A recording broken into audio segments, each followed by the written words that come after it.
Steel plant లో మరో ఉద్యమం ఊపందుకుంటుంది. ఉక్కు నిర్వాసిత ఐక్య సంఘం ఆధ్వర్యంలో చలో విశాఖ స్టీల్ ప్లాంట్ పేరుతో ఆందోళన చేపట్టారు.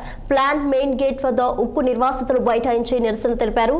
ఆర్ కార్డ్ కలిగి ఉన్న ప్రతి కుటుంబానికి ఉద్యోగం ఇవ్వాలని డిమాండ్ చేశారు. లేదంటే తమ భూములు తమకు తిరిగి ఇవ్వాలంటూ నినాదించారు. స్టీల్ ప్లాంట్ వద్ద పూర్తి పరిస్థితిని నిర్వాసితులతో కలిసి మా ఉత్తరాంధ్ర ప్రతినిధి కీర్తి కనుబాబు అందిస్తారు. స్టీల్ ప్లాంట్ మరొక ఉద్యమానికి అయితే తెరలేపింది. ఈ రోజు తెల్లవారుజాము నుంచి కూడా కార్మికులంతా కూడా ఇక్కడ భూ నిర్వాసితులు ఎవరైతే ఉన్నారో ఆర్ కార్డు ఉన్నటువంటి ప్రతి ఒక్కరికి కూడా ఇందులో ఉద్యోగ అవకాశం కల్పించాలి, లేదా ఉద్యోగ భృతి నెలకి 25,000 రూపాయలు చెల్లించాలని అయితే ఈ రోజు ప్రధానంగా డిమాండ్ చేస్తున్నటువంటి పరిస్థితి కనబడుతుంది.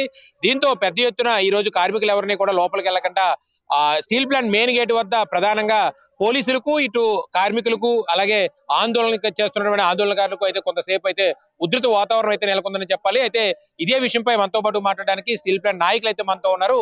వాళ్ళ మాటలోనే అడిగి తెలుసుకునే ప్రయత్నం చేద్దాం. సార్ చెప్పండి, ప్రధానంగా ఈ ఉద్యమాన్ని గతంలో కూడా స్టీల్ ప్లాంట్ గురించి అనేక సంవత్సరాల పాటు కూడా రిలే నిరాహార దీక్ష అవునండి పెద్ద ఎత్తున ఆందోళన చేసినటువంటి పరిస్థితి ఉంది. ఈ రోజు ఈ దీక్షను ఎలా చూడొచ్చు? ఇప్పటికీ స్టీల్ ప్లాంట్ ప్రైవేట్ పరం కాకూడదని, స్టీల్ ప్లాంట్ సొంత మైన్స్ ఇవ్వాలని, ఒకవేళ మైన్స్ ఇవ్వాలి శైలిలో విలీనం చేయాలని ఉద్యమం విశాఖపట్నం స్టీల్ ప్లాంట్ టెంట్ తీసేసిన విశాఖ నగరంలో ఆ కార్యక్రమాలు ఇంకా సాగుతాయి కూడా. కేంద్రం నుంచి స్పష్టమైన ప్రకటన వచ్చింది. ఎందువల్లంటే రాష్ట్ర ప్రభుత్వంలో ఉన్నటువంటి వారు కొంతమంది ప్రకటన చేస్తున్నారు, వాళ్ళకి సంబంధం ఏముంది? ఇందులో రాష్ట్ర ప్రభుత్వం ఓటా లేదు, పూర్తిగా కేంద్ర ప్రభుత్వం ఆధీనంలో ఉంది, వారు చెప్పాలి.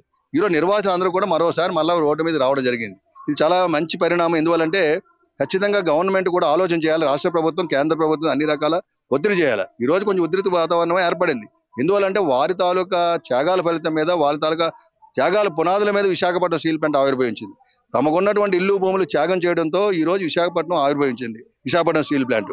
ఆ భూమి ఉన్నట్టయితే తరతరాలు వాళ్ళందరూ కూడా జీవనం సాగించేవారు. అటువంటి భూమిని వాళ్ళు లాగేసుకున్న తర్వాత వారిని కాపాడవలసిన బాధ్యత ఇటు రాష్ట్ర ప్రభుత్వం అంది, కేంద్ర ప్రభుత్వం అంది. ఇంతవరకు కొంతమందికి ఎంప్లాయ్మెంట్ ఇచ్చారు, 8,200 మందికి, ఇంకా 8,300, 8,400 మంది ఇంకా చాలా మంది ఉన్నారు. వారందరికీ శాశ్వతమైన ఉపాధి కల్పించాలి. మీరు ఉపాధి కల్పించలేని పక్షంలో ఖచ్చితంగా వాళ్ళు ₹1 కోటి నష్టపరిహారం ఇవ్వాలి. లేదనుకుంటే వాళ్ళు అడిగిన డిమాండ్ కూడా 25,000 నిరుద్యోగ భృతి ఇవ్వాలని, లేదా 1 ఎకరం భూమి ఇవ్వాలని చెప్పేటువంటిది. ఈ భూమి ఎవరెవరికో పంచే బదులు ఈ రైతాంగం ఏదైతే త్యాగం చేశారో త్యాగం వాళ్ళకి ఇవ్వాలి. కాబట్టి ఈ ఒక ఉద్యమం ఎంతటితో ఆగేదిగా తప్పనిసరిగా రూపాయల్లో వెళ్తుంది. మేము కూడా ఖచ్చితంగా వారు చేసే కార్యక్రమాలకి మేము మద్దతు ఇస్తాం.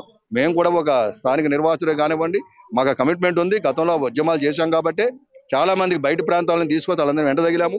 ఇక్కడ ఉన్నటువంటి నిర్వాసితులకు ఉపాధి కల్పించాం. పాలిటెక్నిక్ లోని, లేదంటే ITIలోని రిజర్వేషన్ పెట్టించాం. అలాగే అప్రెంటిస్ స్కీములు, సెల్ఫ్ ఎంప్లాయ్మెంట్ ప్రోగ్రామ్స్ ఏర్పాటు చేసి కొంతమంది ఎంప్లాయ్మెంట్ క్రియేట్ చేయడం జరిగింది. 50% ఎంప్లాయ్మెంట్ కూడా ఇంకా రానున్న పరిస్థితుల్లో ఎంప్లాయ్మెంట్ తగ్గిపోతున్న తరుణంలో 50% ఉద్యోగాలు కావాలంటే ఈ మధ్యకాలం 2008 నుంచి 3,500 మంది పైగా ఈరోజు స్టీల్ ప్లాంట్లో జాయిన్ అయ్యారు. ఈ విధమైన కార్యక్రమాలు గతంలో ఏదైతే సాధించామో ఆ సాధించిన కార్యక్రమాలన్నీ కూడా పక్కకు పోయాయి ఈ రోజు. అందువల్ల ప్రతి ఒక్కరు కూడా ఆకలి మంట తలమటిస్తున్నారు. వారిని తక్షణమే ఈ యొక్క ఏదైతే వారి కోరికలు ఉన్నాయో ఆ కోరికలు తీర్చాలి. లేకపోతే పెద్ద ఎత్తున ఉద్యమ ఆగ్రహాలకి ఇటు యాజమాన్యం కానీ, ఇటు కేంద్ర రాష్ట్ర ప్రభుత్వం బలికాక తప్పదు.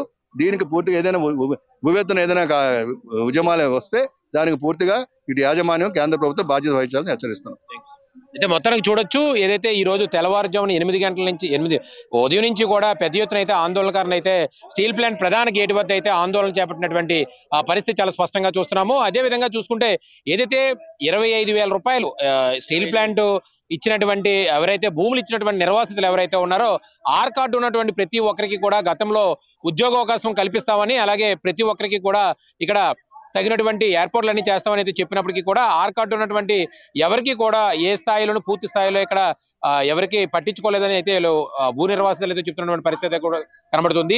ముఖ్యంగా 25,000 రూపాయలు నిరుద్యోగ భృతి కింద కానీ, లేదా తీసుకున్నటువంటి భూములు ఏవైతే ఉన్నాయో అవన్నీ కూడా తిరిగి వెనక్కి ఇవ్వాలని చెప్పేసి ఈ రోజు వీళ్ళు ప్రధానంగా డిమాండ్ చేస్తున్నటువంటి పరిస్థితి కనబడుతుంది. కెమెరామ్యాన్ మోహన్తో కనబాబు, విశాఖ స్టీల్ ప్లాంట్ నుంచి.